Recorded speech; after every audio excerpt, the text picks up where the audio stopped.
غیر محرم عورتوں کے جسم سے آنے والی خوشبو کا سونگھنا یہ حرام عمل ہے اور بہت شدید گناہ ہے۔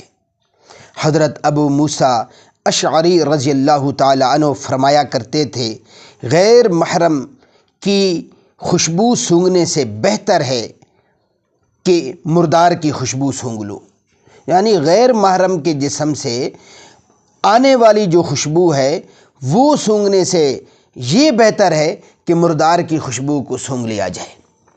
یہی وجہ ہے حضور پاک صلی اللہ علیہ وآلہ وسلم نے فرمایا کہ جو عورت ایسی خوشبو استعمال کرتی ہے جو پھیلنے والی ہو تو وہ ایسی ویسی ہے۔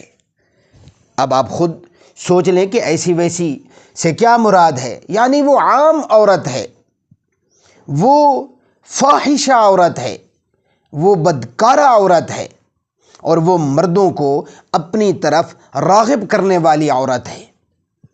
تو اس لیے آج کل تو عورتیں اللہ رب العزت معاف فرمائے ایسی خوشبوئیں استعمال کرتی ہیں جو بہت پھیلنے والی ہوتی ہیں۔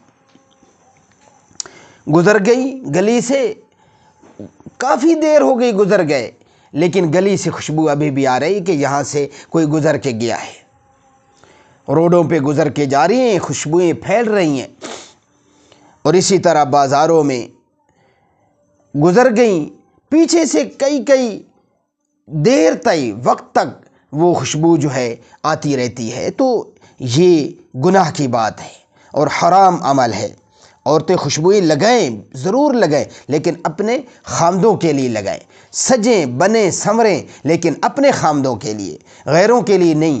اپنے خامدوں کے لیے تو یہ گندی مندی بن کے رہتی ہیں، اور غیروں کے لیے جب ان کو بازاروں میں جانا ہوتا ہے اور گھر سے باہر نکلنا ہوتا ہے تو کتنی قسموں کے میک اپ ہوتے ہیں ان کے، علامان الحفیظ۔ اس لیے عورتیں خوشبو استعمال کریں، لیکن اپنے مردوں کے لیے۔ اپنا مرد خوش ہوگا تو اللہ بھی خوش ہوں گے، اور اگر اپنا مرد ناراض ہے، غیروں کو جتنا بھی خوش کر لیں تو یہ دنیا بھی تباہ ہے اور آخرت بھی تباہ ہے۔